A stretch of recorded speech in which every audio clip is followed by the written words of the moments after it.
Good morning and welcome back to Real Estate Live UK. Our weeks of free to attend virtual events run 3 times a year in February, June and October. The programme is brought to you by White Label, our partners and sponsors, and we'd like to take this opportunity to thank all the organisations that have contributed to the exceptional lineup taking place this week.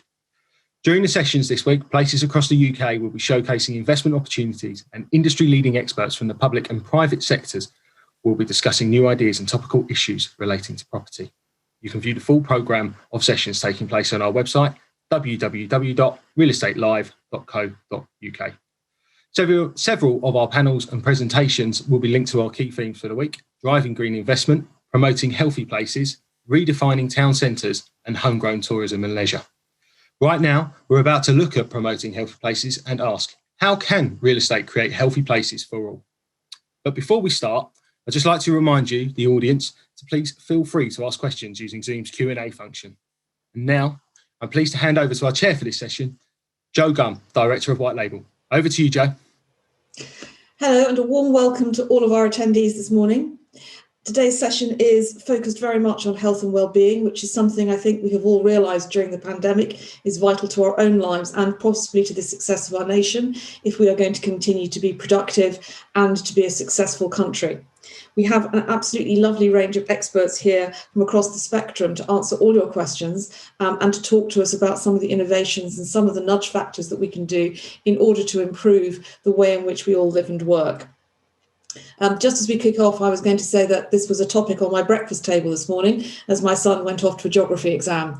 And I asked him what he thought that we could do to make the place where he went to school and where I worked and where we live a happier, healthier place to be. And his answer was there were all the experts out there in the world, the architects, the engineers, the public authorities. They could come up with fantastic, innovative solutions, but people will be people and they will stand in the way. So this morning is Mission Impossible for you all. So I'm going to go around my panelists and I'm going to say, how are you going to approach this mission impossible of ensuring that despite the contrariness of people, we can encourage them all to have happier and healthier work and home lives?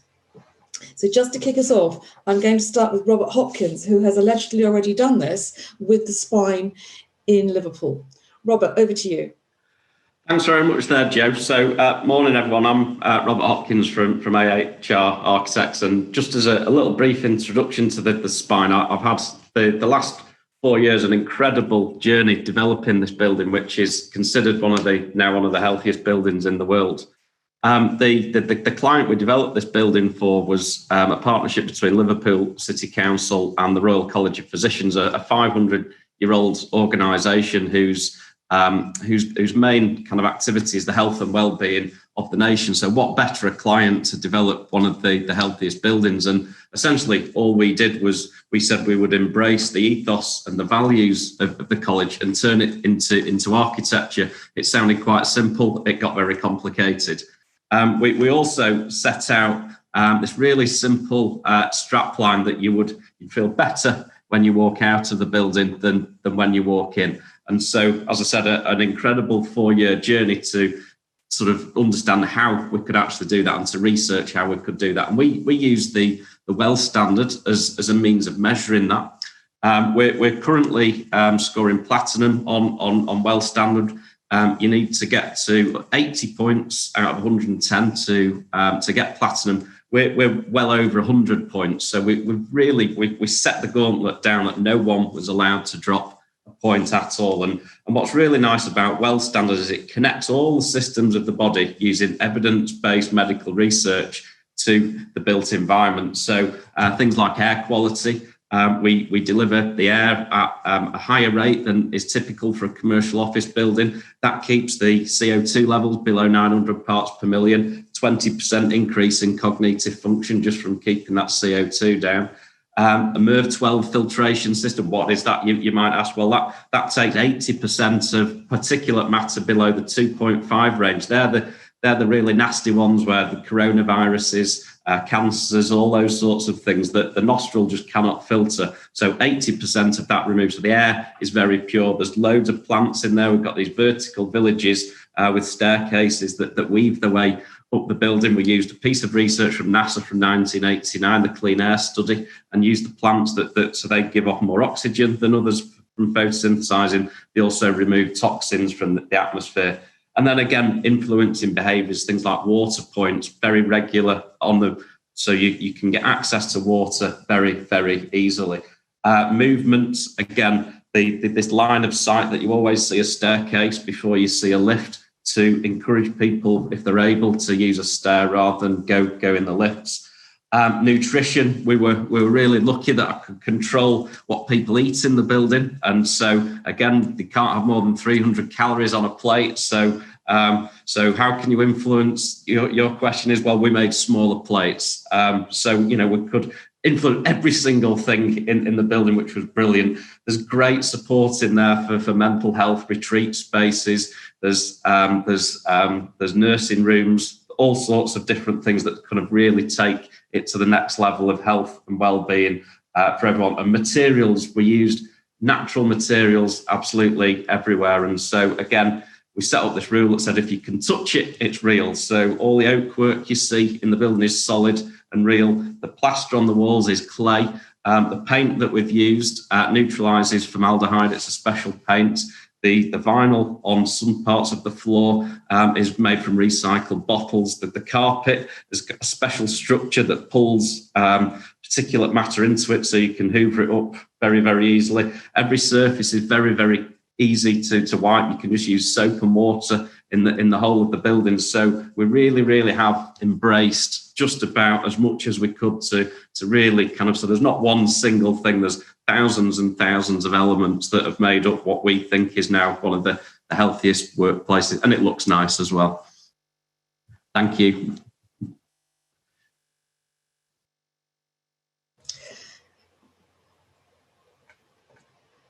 Hopefully I've now managed to unmute myself despite the message on my screen. Thank you very much. That sounds like really interesting and definitely a place that I would like to live.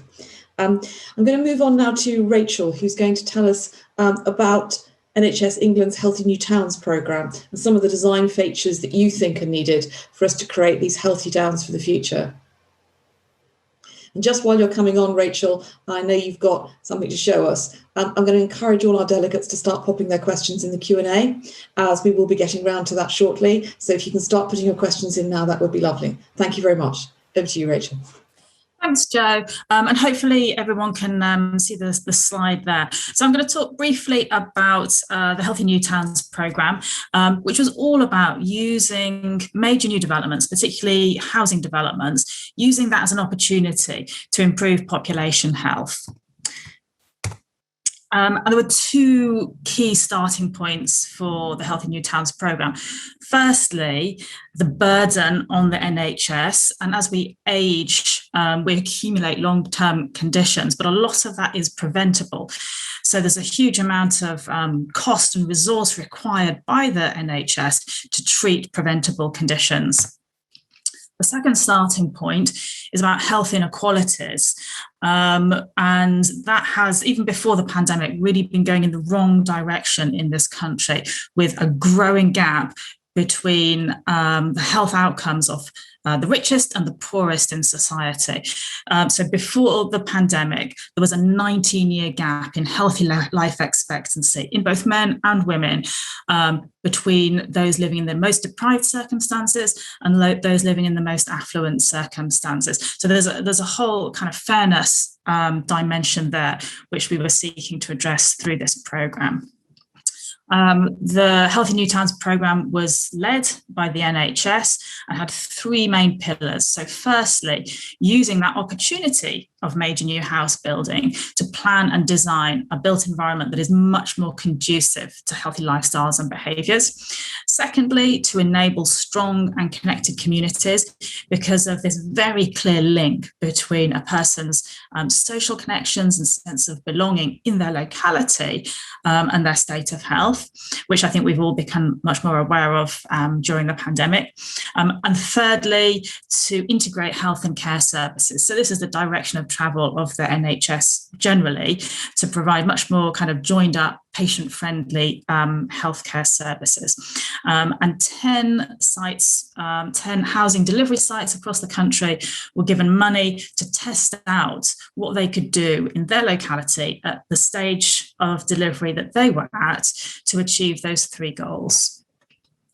What came out of the Healthy New Towns programme was these 4 publications.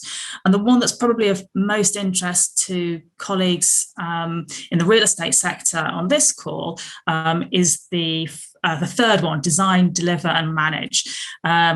These 4 publications explain a set of 10 principles.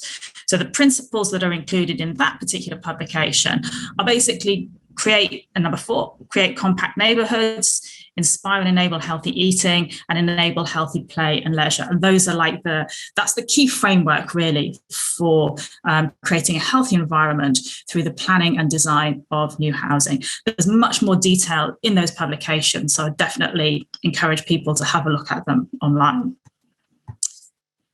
And what it might look like in practice is something like this, a fairly compact, extremely green, leafy, highly walkable, very mixed use environment in which people of all ages and backgrounds and people of all income levels can really thrive and live the healthiest life. Thank you.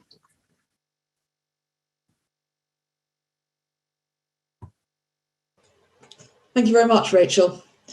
I'm hoping we'll get some questions about that in the Q&A as we get on to go further. Tony, you are next. I would very much like you to tell us a little bit about the new townhouse that you've been involved with Kingston University and how important health and well-being is when we look at the construction of educational buildings. Okay, great. My name's Tony Mingoya. I work for Wilmot Dixon Construction, and I was the senior operations manager that oversaw the construction and delivery of the landmark townhouse building, which Kingston are very, very proud of, Kingston University. This was handed over in January 2020. So, as always, I'd like to say for an educational facility or higher education type building, the main criteria obviously is all about serving its users and making it a very viable learning space. So the initial requirement obviously is always daylight, to provide very light and airy spaces. And because the townhouse was actually a mixed bag, if you like, of spaces that were required, the brief was to provide obviously a library, some dance, some performance areas, which sounds like it goes against the grain, but there were very mixed uses for that building. But at the same time, they wanted these very light and airy spaces. So obviously, there's lots of glass, a variety of double and triple height story spaces, which gives that lofty sort of, apartment feeling in areas. Obviously, that gives rise to some other problems like, solar gain. So they cleverly designed a very ornate colonnade around two of the elevations, around the south and the west. So that provided some solar shading. But just the layout of the building, I think Robert touched upon it earlier on. That the main feature of the entrance as you walked in was this double width staircase that linked all the floors. The lifts were cleverly tucked away around the corner, so you couldn't identify them very easily. The multiple bottle fillers for water were placed on every level. And I say a variety of spaces, all with the ability to be controlled environmentally, blinds to obviously block out light pollution. So yeah, a very interesting mix of areas that had to have sort of separate solutions for each space, and that's what's made it very effective. And it is very much their landmark building. I think on the day of opening, they had, I think, over 3,000 walk-ins from students, much more than they had anticipated. Such was the interest. And until the pandemic hit us, it was a very, very popular building. Now they've got dozens of buildings on that campus at Penryn Road, and that's by the most popular building for the students and general community alike. So yeah, I can go into some more detail later on, depending on what questions we get. Okay, thank you. Okay, thank you very much. I'm going to look forward to hearing a bit more about that later, actually. Sure. I'm going to turn to Hannah now, who has the title of Head of Knowledge. at the Future of London. And I'm hoping you're going to tell us a little bit about how you think all the various disciplines can come together in order to collaborate on innovative solutions for us all. Yeah, thanks, Jo, and good morning, everybody. So our network at Future of London comprises over 5,000 people in the built environment sector across public, private and not-for-profit. And we've led a number of projects with a health angle, including research into the impact of design on a sense of belonging and the wellbeing of tenants in the private rented sector. Our current research project, Healthy Neighbourhoods Working Together, is in response to our network telling us that they know architects, planners, developers and transport and regen professionals have a role to play in reducing health inequalities, but we don't always know how to do that.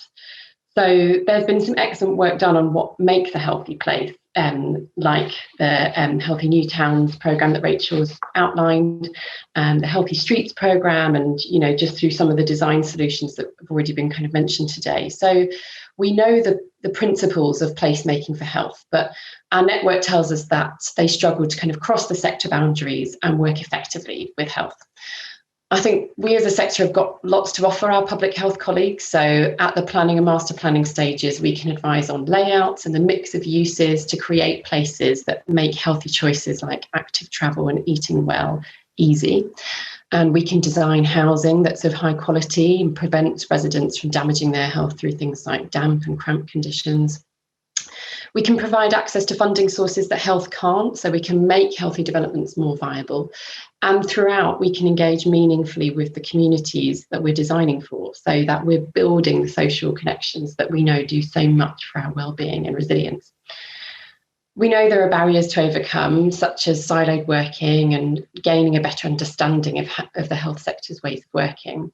But I think we as the built environment sector and professionals have a role to play, a unique role as a kind of convener. So I'm going to give a brief example of somewhere where we think this is being done well, and that's the Havelock Estate, which is owned and managed by one of our members, Catalyst Housing, in Ealing. So this is an area of London with a high proportion of residents who are inactive and have multiple health issues.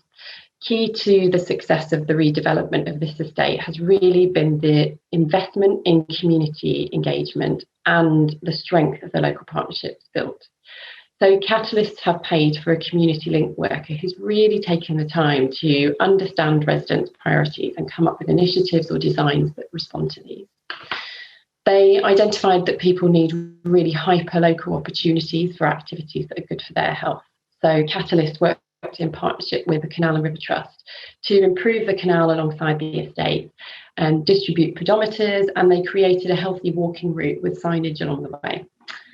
They've also been involved in a social prescribing pilot, and the community link worker through this found out that the information in GPs was really generic, and that the doctors and the receptionists just didn't really know what was going on just outside the surgery to be able to refer people to activities.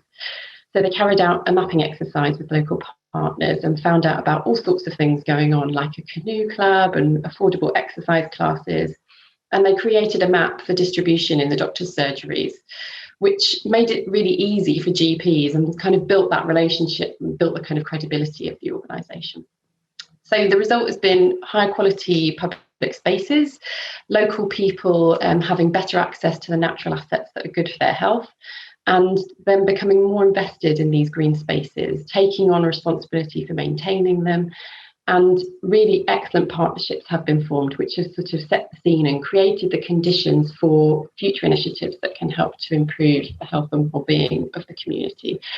And I think this example really demonstrates the power of us as a sector to bring these different specialisms together, to collaborate and really kind of focus on a place to address health issues. And I think, these things take time, and it's just really important that we invest that time and the resources to building partnerships like this, because the health issues that we're looking at, the inequalities, are long term, and obviously the last year has made us all too aware of these. Thanks. Thank you very much, everybody. We're now going to move on to the Q&A. So I would like to encourage all our attendees to put their questions forward. We've got a couple already, which we'll come to in just a moment. Attendees, there are two ways you can put questions. So you can put questions in the Q&A box, which is fantastic because I will see them and I will put them to our panel. But also, we have a slightly more live way of putting questions, which is if you raise a hand, I will see you and I will enable you to come on live and broadcast your question to the panel. I know that we're all now in lockdown working for at least another 4 weeks, so I feel anything we can do to encourage us to use more live verbal communication is a good thing. And I can see that we already have one delegate who has taken advantage of that, who is Karen Runnings from Chichester District Council. So Karen, I'm hoping we can get you onto the line so that you can put your question directly to our panel. I think you are about to be unmuted and we'll be able to hear you speak now. Perfect. Thank you. Can you hear me? Yeah, we can hear you beautifully. Wonderful. Okay. So my question is to the whole panel. It's around just general health and wellbeing. So I'm from economic development at Chichester District Council, and we have just launched our Invest Chichester website, and the focus really is on wellbeing and what how being in a rural district can really help businesses and residents with their wellbeing. My question to the panel is well, it's really, there's two parts to the question. What qualities do you think towns and districts will have that have like a good sort of wellbeing focus? And also, what can public sector do to support this? Thanks. Thank you very much, Karen. I think what I'll do is there were two bits to your question, so I'll ask it in two parts. So we'll start with what qualities should towns and districts have for wellbeing? What are the key qualities they should have? Actually, Rachel, I think you might be an ideal person to start with this one, because I know that you've looked at what are the essential qualities for it to work. Sure. In terms of the characteristics of the physical environment that support health and well-being. So, you know, every human being, whatever your background, whatever your interests, whatever your age, whatever your abilities, every human kind of needs the same things to be healthy. So everyone needs physical activity. Everyone needs a healthy diet and healthy hydration. Everyone needs to have social contact and that sense of belonging. Everyone needs to feel safe and secure in the place that they operate, that they live out their life. So from the individual's perspective, what you need if you live in a big city is kind of similar to what you need if you live in a rural area. You need to be able to walk to the shops easily. If you're 11 and you're starting secondary school, ideally you need to be able to cycle there. You need to be able to get out into the fresh air. You need to be able to go for a walk. You need to have contact with nature, whether that's on your own patch or very, very close to your own doorstep. You need your environment to be clean and well lit and safe, well maintained. You need to have easy access to healthier, affordable, fresh and pre-prepared food. And some of those things are easier in a more rural location, some of them are a little bit harder, but wherever you are, there are some challenges to overcome to make all of those things right there in people's living environment. So that would be my main message, that what people need is actually the same everywhere. Thanks. Would anybody else like to come in on that before we move on to the next question? I'm going to say, Robert and Tony, you've obviously both considered what people need. So what were your top priorities when you were designing or looking at the spine and the townhouse? Robert, start with you. Yeah. So, I mean, in terms of what people need, I mean, we're just carrying on from what Rachel said, really, we kind of have this whole biophilic design approach inside the building, and, you know, humans' innate connection with nature. And we said that shouldn't stop once you go inside the building. You know, we shouldn't rely on outside space. Those cravings that humans have, we should provide for those inside as well. And so that's not just, that's not just about natural materials and planting in the building. It's about views. It was about natural light. It was about connecting people to circadian rhythm. making the building legible. So you actually saw people when you went inside the building, and you could talk to people. The acoustics in there are perfect. What was a really interesting one as well was, believe it or not, humans don't like a uniform environment inside. And so we've got a 3-degree variation on each floor plate inside. So there's a warmer side and a cooler side to every floor. And so again, people can orientate more naturally to somewhere that feels comfortable to them. And so, we kind of looked very closely at things like, Savannah theory, blue theory, all these different theory, this theory, that, and actually to kind of then realize those with, loads and loads of little design interventions. Can you see 50 meters from your desk in an uninterrupted view?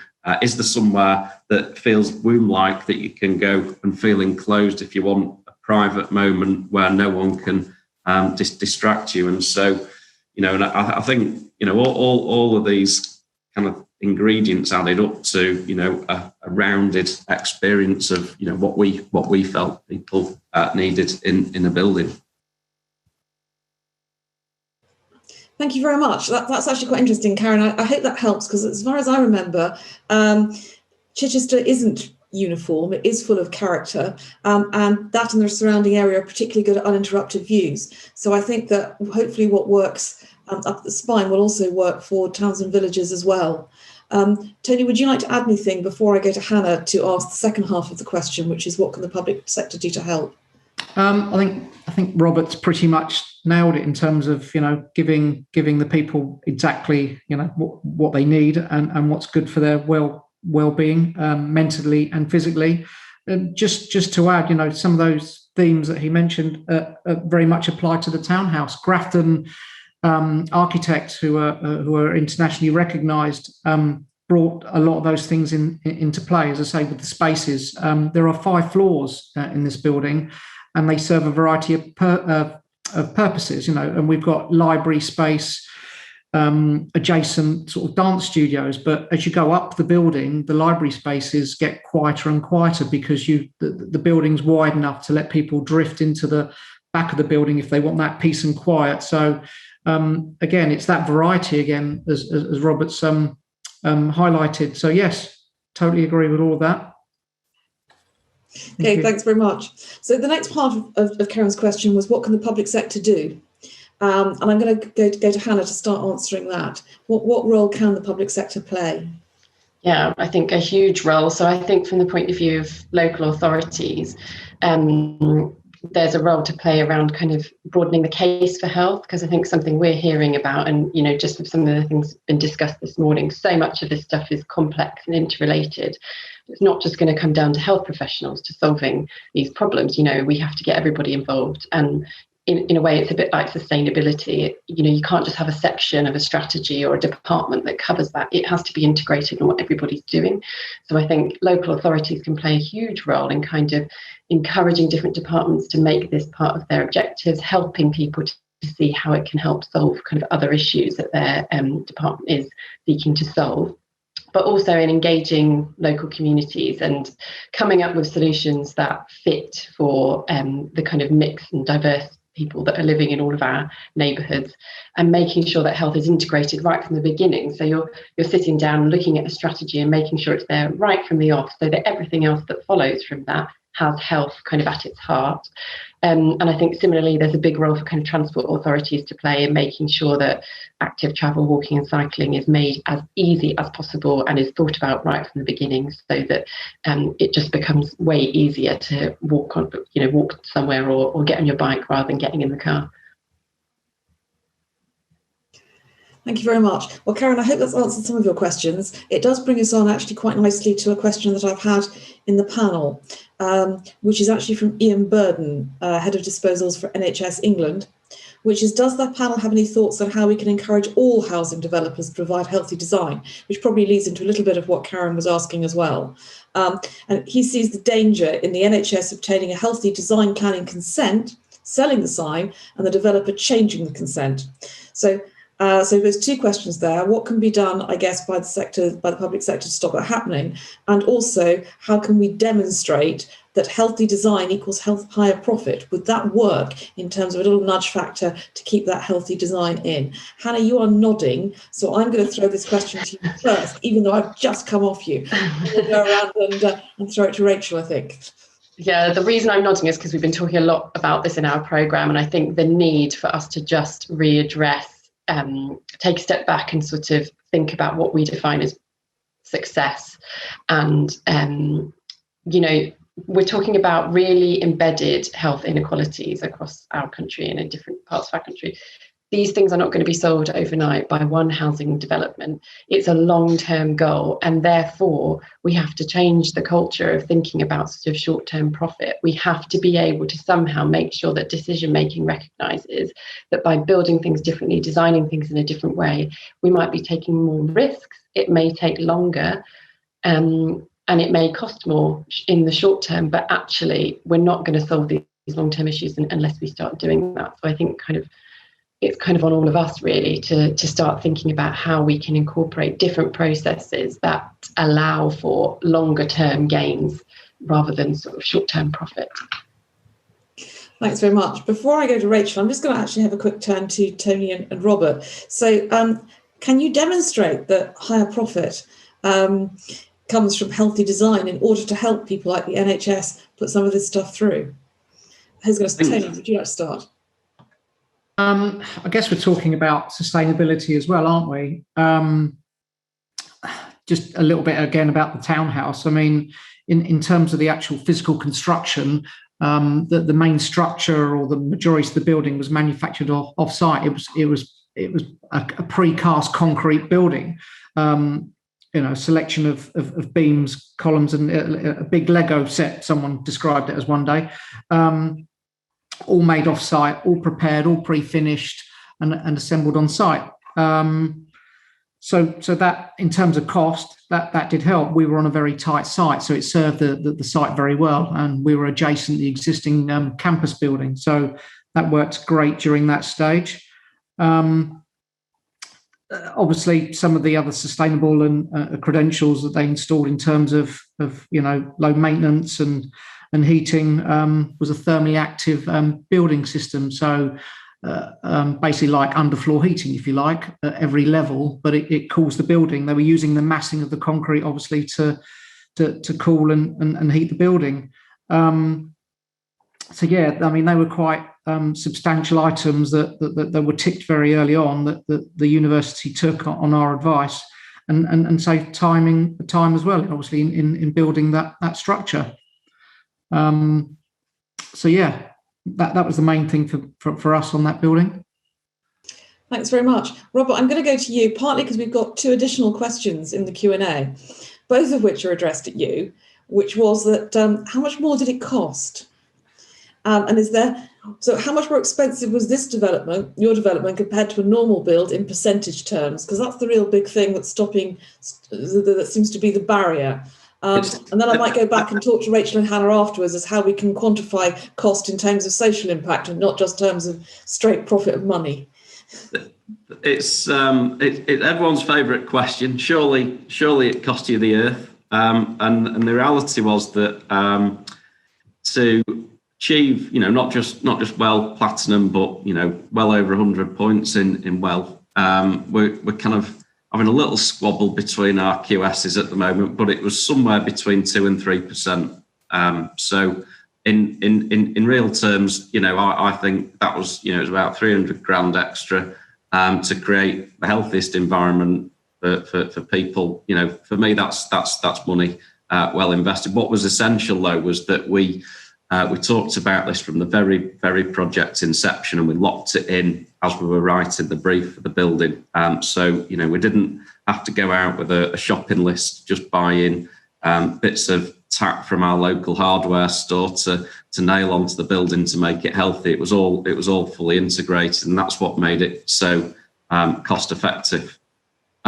Just to, and I don't want to plug someone else's book unnecessarily, but this book by Joseph Allen called Healthy Buildings. He's a professor at Harvard, again, that's his financial case for why we should build healthy buildings.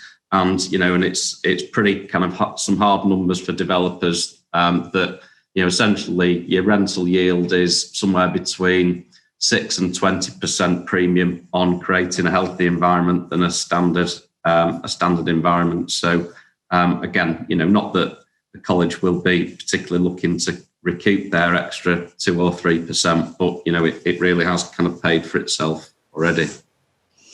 Okay, thanks very much. So that's the answer. So there you go. There's the answer. It's 2 to 3%, but you ought to be able to recoup that commercially.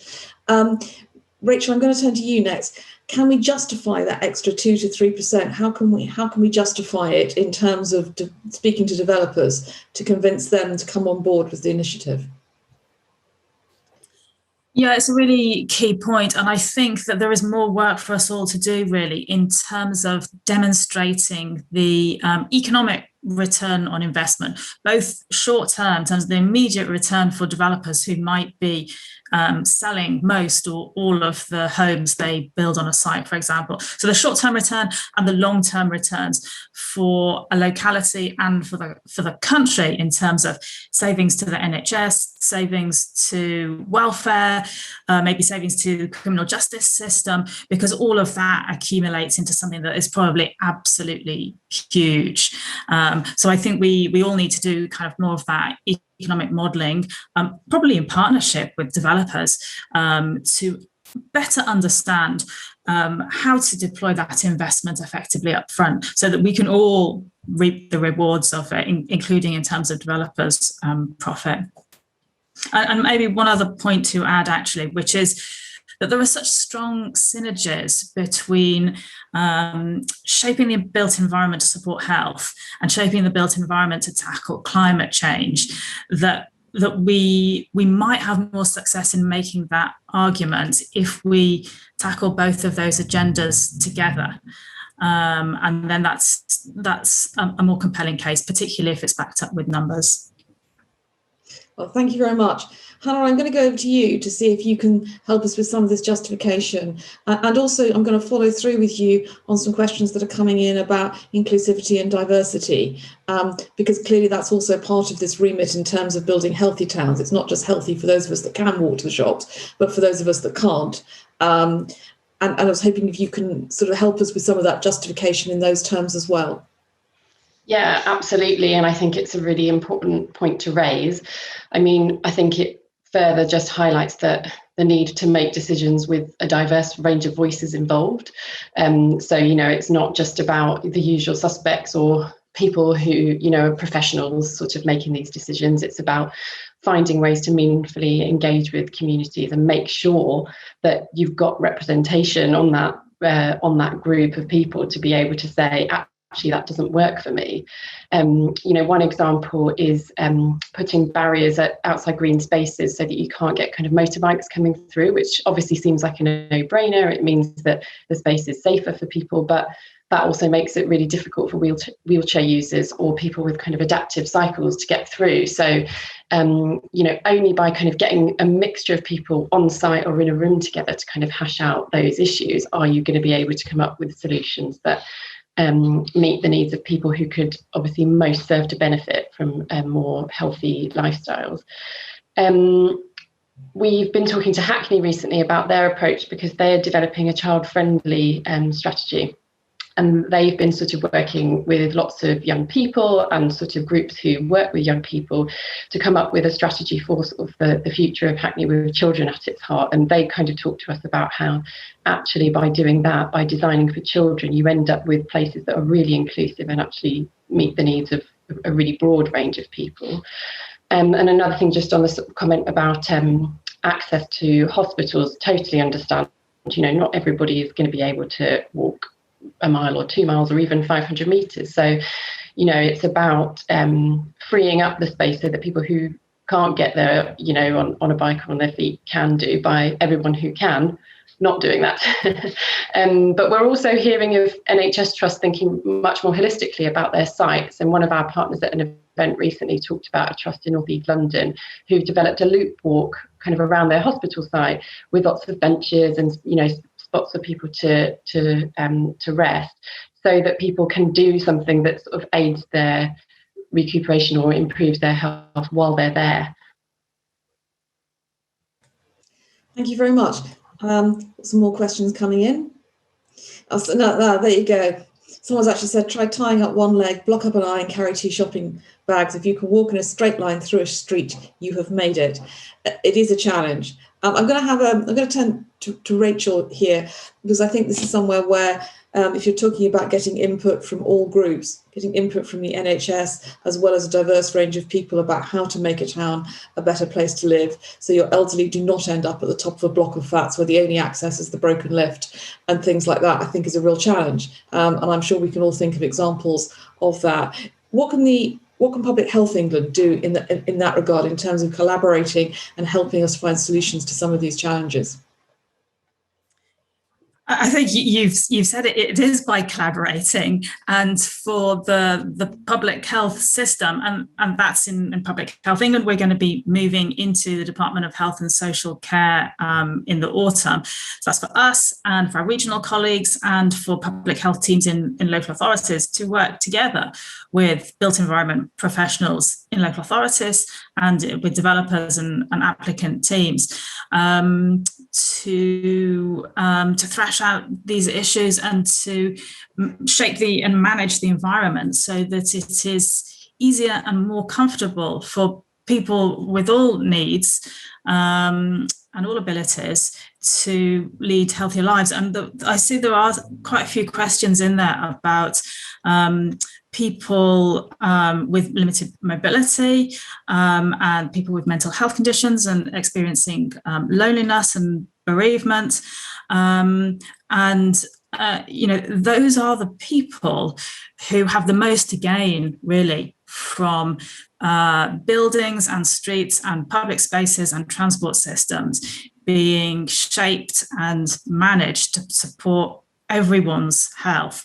For some people, that will mean going for a 3-hour cycle. And for some people, it will be walking a few meters down the street to sit in that lovely spot with that seating under a tree where you can look out on a nice view and see kids playing and have a chat with a friend and speak to another human being. And all of those things really do keep us healthy, going back to what Hannah was saying about making sure that people of all backgrounds and with all needs are really involved in this, so that we absolutely do remember to do all of those micro changes to the physical environment that means so much for people in their lives. Thank you very much. It wouldn't be a session today without mentioning the pandemic. So I'm going to look at that question of, because clearly the pandemic, where we have all been forced to work at home, where there have been slightly more innovative solutions to how to get our shopping delivered, where everything has moved online, has changed the dynamic of our society, and it's had an impact on health and indeed mental well-being to quite an extreme extent as it has continued through time. I'm going to actually put the question to Robert and Tony, because you were creating or trying to create healthy places to work and study before the pandemic. I'm going to ask an evil question, which is to say, is there anything that you would do differently in the light of the pandemic? Would you have changed what you've done? Or do you think that some of the things that you managed to put in place will actually prove more beneficial going forward as we start to have a greater appreciation of keeping our mental and physical health up to scratch? Robert, you smiled, so therefore I'm going to put this question to you first. I'd love to pretend that I had a crystal ball and I knew the pandemic was coming, but I was really quite fortunate that there's so many elements of the well standard that we've implemented that have actually sort of come to pass as being, you know, good practice for a pandemic safe workplace. And so we're actually just working at the moment to get certification, to get what's called a health and safety certificate or something from the Well Institute. And essentially there's 14 points on there. And if you've addressed those 14 points, it's considered a kind of a pandemic safe environment. So One is about the amount of air that goes into the building. So we'd already made that decision to put more air in than a typical commercial building at 13 litres a second. The filtration system as well, those PM 2.5s, the well requirement, we've got 2 points on that keeps it below 10 parts per million. If that has to be at about 100 parts per million on PM 2.5s for airborne coronaviruses to be around. So, we're really confident that that there's actually a filtration system that is capable of removing airborne pandemic. All the surfaces, was very strict about white clean surfaces, that you can use soap and water, and use materials that can just be clean with soap and water. In the toilets, the column on the taps is slightly higher and comes out slightly further, so you don't actually have to touch anything when you go into the toilet. There's a touch-free, essentially, there's only a single touch point that you have to get from the outside to your desk because of the systems that are on the lifts and the security passes again. So you don't make contact with very much in the building. And so I'd look at, in some respects, we got away with it. In others, all of the research behind Well Standard is evidence-based medical research. And so all that research was there anyway. And now we see the reality of a good reason why we should have been following it in the first place. So yeah, dodged a bullet. Okay, Tony, is there anything that you would have done differently? Do you mean in terms of the construction or the well, we were lucky that we missed that in terms of the pandemic. But if I was to mention the rest of our business, I mean, we managed to keep our numbers up after that initial sort of, are we allowed to work? Are we not? We quickly risk assessed all our operations, and yes, there was loads and loads of challenges. But do you know what? The main thing about the people at Wilmot Dixon was their adaptability and flexibility, really, and their mindset. I agree, it's more difficult for the people that that work in the office and couldn't go in and work from home. And our MD Roger was very keen to keep in touch with them, obviously through things like Zoom and Teams, and he would hold regular sort of I don't know what you call them, little sort of chat sessions with whoever would want to attend. But yes, difficult, as you say, away from the office, but on site, virtually business as normal. And we actually moved office just before the pandemic, and Roger was concerned that maybe offices are going to go out of fashion and people won't use them. But what we found was that, luckily, more luck than judgment, that the office was sized sort of accordingly, and whilst we had less people in there, because of its size, we were allowed to accommodate a decent number safely. So we could have a presence. So there was a working rota for people to come in 1 day a week. Again, just to keep in touch, really, as long as they could drive in, of course, and all that kind of stuff. But yeah, challenging, definitely. But yeah, we carried on business as pretty much normal, luckily. Thank you. Thank you very much. Yes, I did chair a webinar recently where there was a very good debate on where does responsibility for mental and physical wellbeing lie. Does it lie with the employees or with the employers? And is there a legal responsibility? And our conclusion was definitely employers needed to play a part in this, and everybody needed to play their role. I think it's an interesting point that a lot of the research that presumably Public Health and Future Towns did in the past, if we'd implemented it sooner, we might have been better prepared for the pandemic. Hannah, is there anything that you think would have substantially changed as we come out of the pandemic? Or were we basically on the right lines anyway? And should we just make sure that we have a greater focus on those priorities? Yeah, I think that's right. And as you say, it's, we've been using catchphrases about collaboration and community engagement for so many years. I think hopefully now we are, the tide is turning a bit, and we are starting to, have a greater appreciation of those things. I think there's also perhaps more of a higher standard. The standard is being raised slightly by local people because we've all become so attached to our local areas.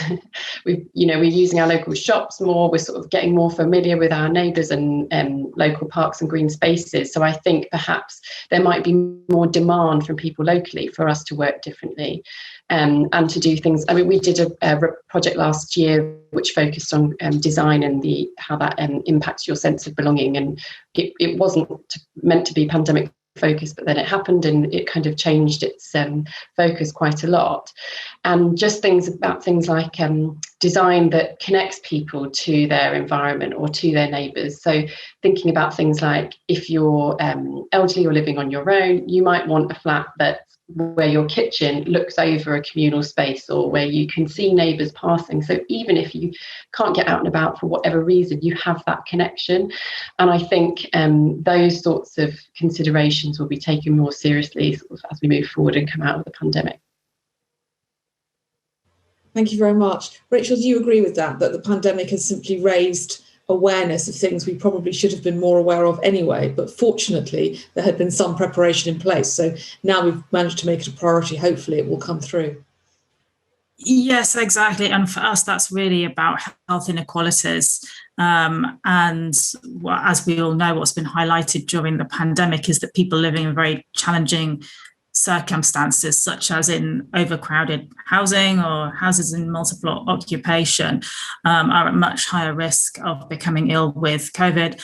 It's much harder to self-isolate. And in fact, there are all of these other issues that are challenging for your health if you live in that kind of environment. So I think it's a reminder to us all to think about everybody's circumstances and to address those issues actually of housing affordability and making sure that everyone can access a suitable home and not live in those very pressured, overcrowded or unsanitary circumstances. Thank you very much. I think it's clear that although we can have a lot of nudge factors and encouragement, that legislation doesn't need to play a role. And as the government is looking at planning reforms, how much should health be considered as part of the local planning rules and the new planning laws that's coming in? Do we need to be more prescriptive with people in terms of how they develop their towns and their buildings? Hannah, I'm going to turn to you first, and then I'm going to go to Tony, because I'm aware that you construct a lot of stuff and how much of what you do is driven by legislation. Hannah. Yeah, I think there is a big role for planning reform to kind of have an overarching view and sort of encourage all aspects of development to consider health. And as I was saying earlier, I think it's about making sure that's built in, so there's not just one section on health, it's seen as an integrated part of plans. I know the London plan has got lots in it about creating healthy cities and reducing health inequalities, and it talks about making sure that the wider determinants of health are tackled in a really integrated and coordinated way, so that there's a sort of systematic approach to having a positive impact on the mental and physical health of Londoners. And I think, nationally it would be good if those kinds of things were replicated so that everybody sees it as their responsibility to put health at the heart of development. Thanks very much. Tony, I'm going to go over to you because clearly your company was thinking about looking after employees and clients, etc., during the pandemic. How much would you value more support and guidance for the sector in terms in creating healthy workplaces, homes and communities when you go out there? Or is how much of it is driven by legislation? How much is driven by companies like yourselves wanting to or striving to do better? I think, both of those things, you're right. Some of it is driven by legislation. I mean, when the COVID pandemic hit, we were driven by the Safety Council. We were taking advice from them in terms of how to approach this. It was unprecedented. So there's a lot of changes quite regularly, and we were changing risk assessment and methods of working almost weekly. In terms of promoting buildings to be healthier and better places to work and live and to educate, mean, obviously that's driven by the designers like Robert, but ultimately it's the customer. The customer dictates what they're looking for. We can give them advice as much as we can, and obviously there's a cost to it, as we touched upon earlier on. But again, to coin a phrase, it is very much a collaborative process. We all need to lend our expertise on all those things. We worked very closely with Kingston, and still are, looking at other potential buildings that they're thinking of commissioning. And it is exactly that, a collaborative process. Thanks very much. Robert, can I go over to you? How helpful would it be for architects for there to be more guidance, more legislation? I know you were obviously trying to work to the WELL standard, but obviously nobody has to. No, and I think, as I say, there are standards out there, but you have to go and look for them. They're not kind of forced upon us. And I think there are elements of I'm not advocating that everyone should introduce every single point from the WELL standard into every project they ever design, but there's certain things in there that now I've done it once, there's no going back. You just morally you think I cannot put my name to a building that doesn't have adequate fresh air in there for the rest of my life now, because I've read the research. You see what an impact that does have on people's health and health outcomes, and you think, I'd rather hand my card back to the RIBA than design buildings where people are essentially dying every day when they turn up. So it's always a balance between being overburdened with legislation and actually finding value in legislation that it's actually you can actually genuinely see people's lives being improved by what's in there. And again, I'm always a strong advocate reminding people things like the building regulations are a minimum standard. And if all you want to achieve in life is the minimum standard in anything, fine, but you're not in my club because I like to think a little bit bigger than that, and and I'm not afraid to say that to people. In terms of clients, Tony's right. Ultimately, they make the majority of decisions on projects, but I think helping to inform them with those decisions, that's where a professional like myself comes in. And and again, I've worked tirelessly over the last 4 years to make sure that there's good quality data. The college were brilliant around that. Our traditional design process was thrown into chaos when literally everything that we designed, the college said, that looks really interesting. Is there some research to back it up? Because they've got this kind of medical minds that, as long as there's peer-reviewed research to justify something, then that's okay in the health world. And that came to us front and centre in the built environment. So, I always had to back up every design decision with, here's the piece of research that actually says this makes something better and not worse. Thank you very much. We are running out of time. I'm just going to have 30 seconds for Rachel. I just want to say, what's the top thing that you think that we need to change? Is it legislation, guidance, or whatever, to get those healthy towns out there?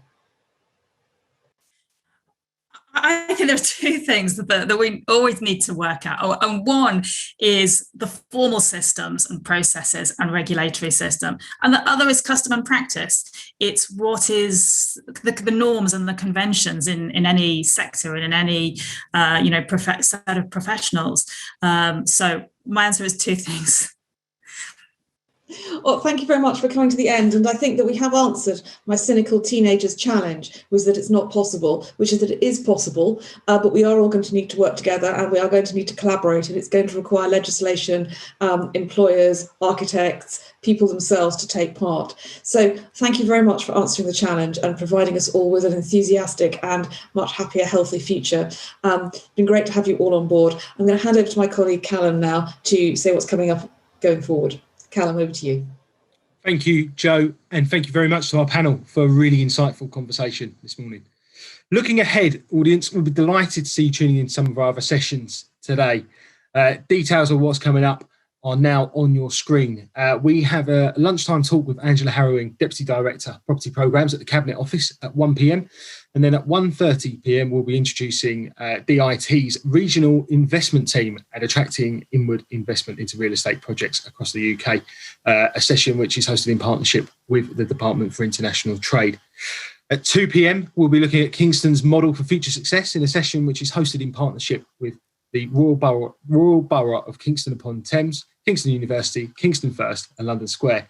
We have 100 at online, which is supported by REBA between 2 p.m. and 6 p.m. And we also have a session in partnership with Merchant Land at 3 p.m. where we ask, what impact will the latest planning reforms have on developers in London? You can book on to any of those sessions by visiting the programme page on our website. That link again is www.realestatelive.co.uk. Thank you once again to the panel this morning and to you, the audience, for joining us. And we look forward to seeing you all later today or later in the week.